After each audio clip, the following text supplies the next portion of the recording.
Hello everyone, मेरा नाम है प्रदीपिका और आज हम फिर से लेके आ गए हैं आपके लिए अपनी सीरीज का सेकंड पार्ट। कौन सी सीरीज? हमने जो क्लास 10th के लिए, बोर्ड क्लास के लिए स्टार्ट की है। क्या सीरीज है हमारी? हम सारे प्रीवियस ईयर के क्वेश्चंस को सॉल्व करने वाले हैं और मेरी अगर सीरीज आप पूरी सीरीज कंटिन्यूएशन में 3 मंथ तक ये सीरीज चलने वाली है। अगर आप 3 मंथ तक इस सीरीज का पार्ट बनते हैं तो आप 95% मिनिमम 95% तो स्कोर करेंगे ही करेंगे मैथ में, बोर्ड एग्जाम में, 10th क्लास में। ओके, चलो तो 1 to 5 कौन सा क्वेश्चन पेपर सॉल्व कर रहे थे बच्चे? हम लोग कर रहे थे। क्वेश्चन पेपर कोड था हमारा 30/3/2, सेट 2 था हमारा 2025 का। ये पेपर हम सॉल्व कर रहे थे और 1 से 5 तक के क्वेश्चन हम कल ऑलरेडी सॉल्व कर चुके हैं। आज हम क्या करने वाले हैं? क्वेश्चन नंबर 6 सॉल्व करने वाले हैं। 6 to 10 करने वाले हैं। क्वेश्चन नंबर 6 क्या बोल रहा है बेटा कि आपको क्या दिया हुआ है? एक्चुअली क्वेश्चन नंबर 6 में एक आपको क्या दिया हुआ है? क्वाड्रेटिक इक्वेशन दी हुई है। क्या इक्वेशन दी हुई है?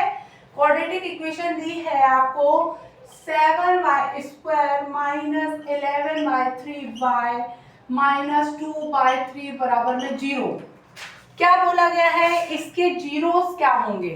ये अभी ये किस तरह के क्वेश्चन है? अभी हम सेक्शन ए कर रहे हैं तो इसमें किस तरह के क्वेश्चंस होते हैं बेटा?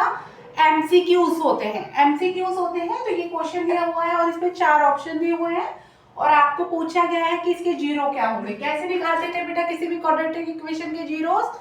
यहाँ देखिए, बड़ा ही इजी था। यहाँ पे देखिए हमारे क्या है, यहाँ पे डिनोमिनेटर में क्या है?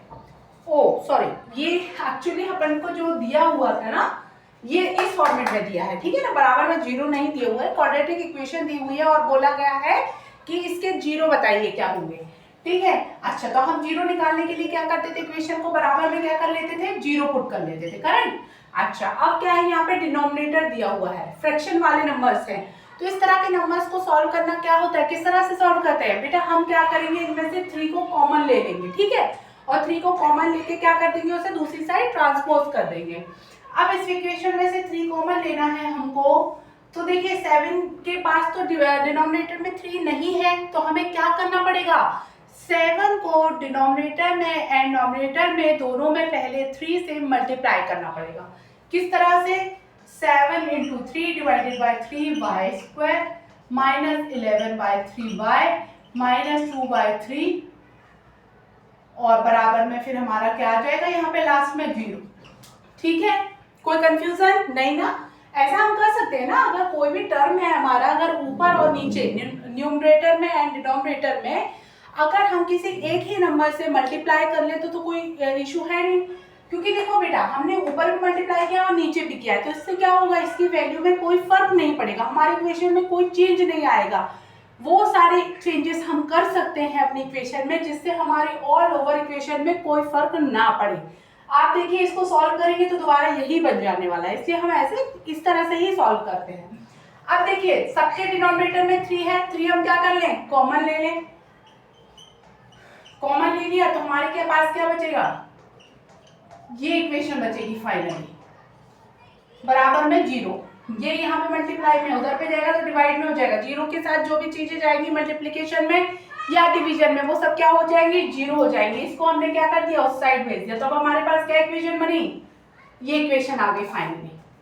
अब इसको सॉल्व कर दीजिए।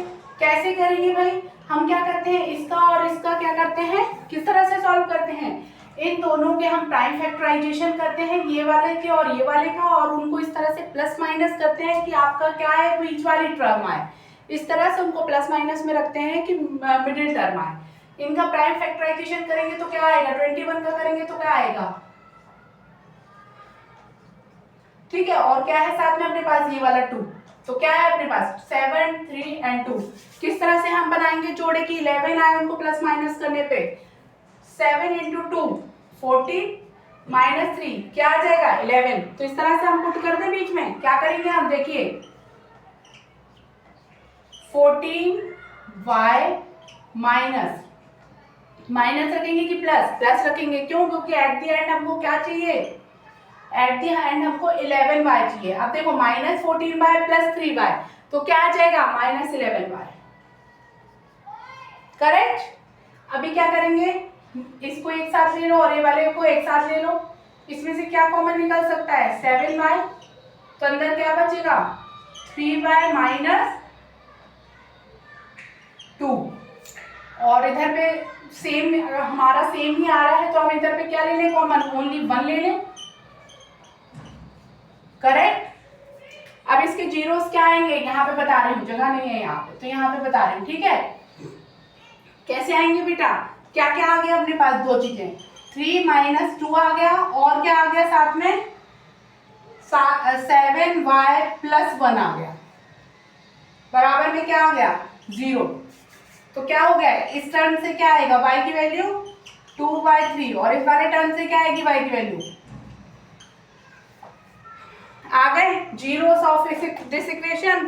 करेक्ट। चलिए 6 हम सॉल्व कर चुके हैं, अब हम कौन सा करने वाले हैं सॉल्व, 7 क्वेश्चन क्या था आपके क्वेश्चन पेपर का, 7 क्वेश्चन था बेटा। अच्छा 7 क्वेश्चन ये था कि अगर दो लाइंस, क्या कहते हैं, दो इक्वेशंस, क्या है, दो इक्वेशंस किस तरह से एग्जिस्ट करेंगे, कोऑर्डिनेट सिस्टम का क्वेश्चन है ये। उन्होंने बोला है कि जब भी दो लाइंस आपस में क्या हो, जब भी हमारी दो इक्वेशंस अगर इनकंसिस्टेंट है, अगर हमारे पास दी हुई कोई भी दो इक्वेशन इनकंसिस्टेंट है, तो क्या हमारी लाइन किस तरह से होंगी। उन्होंने ऑप्शन दिया है, क्या हमारी लाइन पैरेलल होंगी, क्या हमारी लाइन कोइंसिडेंट होगी, क्या हमारी लाइन इंटरसेक्टिंग होगी, ये सारे ऑप्शंस दिए हुए हैं। ठीक है, तो इसमें क्या होगा बेटा, इसका आंसर क्या होगा, 7th वाले का आंसर होगा पैरेलल लाइन। क्यों भाई पैरेलल लाइन क्यों होगा, आप अपनी बुक का ये वाला वो देखिएगा, क्या देखिएगा, ये वाली टेबल देखिएगा, टेबल नंबर 3.1। इसमें क्या है बेटा, देखो भाई, जब भी इनकंसिस्टेंट का मतलब क्या है कि आपकी जो सॉल्यूशन है उसका कोई सॉल्यूशन ही नहीं, मतलब आपको जो इक्वेशन दी है उनका कोई सॉल्यूशन ही नहीं है। जब भी हमारे पास नो सॉल्यूशन होता है, इसका मतलब हमारी लाइंस क्या होती हैं, पैरेलल लाइंस होती हैं। तो इस 7 का आंसर क्या हो जाएगा, पैरेलल लाइन। ठीक है। अच्छा नेक्स्ट है आपका 8, क्वेश्चन नंबर 8। क्वेश्चन नंबर 8 क्या बोल रहा है आपको, क्वेश्चन नंबर 8 बोल रहा है भाई कि कोई हमारे पास AOBC, क्वेश्चन नंबर 8 बोल रहा है हमारे पास कोई, क्वेश्चन नंबर 8 सॉल्व कर रही हूं मैं, कोई क्या है, रेक्टेंगल है, क्या है AOBC। ठीक है, AOBC कोई रेक्टेंगल है, ये है मान लीजिए, ये है AOBC। ठीक है भाई। अच्छा अब उन्होंने A के कोऑर्डिनेट दिए हैं 0 and 2, अच्छा O के दिए हैं उन्होंने 0 0 एंड B के दिए हैं 4 and 0। तो उन्होंने बोला है इसमें बनने वाले डायगोनल की लेंथ बताइए, इसमें बनने वाले डायगोनल की लेंथ बताइए। भाई जब भी हमारे पास कोऑर्डिनेट सिस्टम में अगर दो किसी पॉइंट के कोऑर्डिनेट्स दिए होते हैं तो उनके बीच में लेंथ का क्या फॉर्मूला होता था, तो इस लेंथ का फॉर्मूला क्या होगा, ए बी क्या होगा, अंडर रूट क्या होगा, x minus x2 minus x1 का whole square plus y2 minus y1 का होल स्क्वायर। करेक्ट, यही फॉर्मूला होता है ना किसी भी लाइन के। अगर दो पॉइंट, मान लीजिए कोई दो पॉइंट के कोऑर्डिनेट्स दिए हुए हैं तो उसकी अगर लेंथ निकालना हो तो इसकी यही फॉर्मूला होता था। बस इस फॉर्मूले में पुट कर दीजिए, डायगोनल्स की लेंथ आ जाएगी। ठीक है भाई, कैसे पुट करेंगे देखिए अब इस केस में, इसमें x1 क्या है, ये x1 है, ये y1 है, ये x2 है, ये y2 है। ठीक है, तो x2 की जगह क्या पुट करते हैं 4 माइनस x1 क्या था 0 होल स्क्वायर प्लस y2 क्या है, y2 अपना क्या था 0, y1 क्या है अपना 2 स्क्वायर, तो क्या आ जाएगा ये 4 square plus minus 2 square, minus 2 square मतलब देखिए ये क्या हो जाएगा 4 स्क्वायर मतलब 16 प्लस 2 का स्क्वायर, माइनस 2 का स्क्वायर भी क्या होगा, -2 इंटू -2 क्या होगा भाई, -2 इंटू -2, तो माइनस माइनस अलग, 2 इंटू 2 4। बस ये आंसर क्या आ गया आपका √20। यही आंसर है आपके क्वेश्चन नंबर 8 का।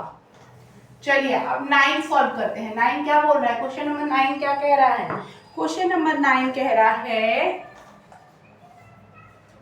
क्वेश्चन नंबर 9 कह रहा है आपके क्वेश्चन पेपर कोड इतना सेट टू 2025 का क्वेश्चन नंबर 9 है। ये क्या बोल रहा है, 4, 6, 8 का एलसीएम दिया, बोल रहा है कि x है, करेक्ट। फिर वो बोल रहा है 3, 5, 7 का एलसीएम y है, ठीक है।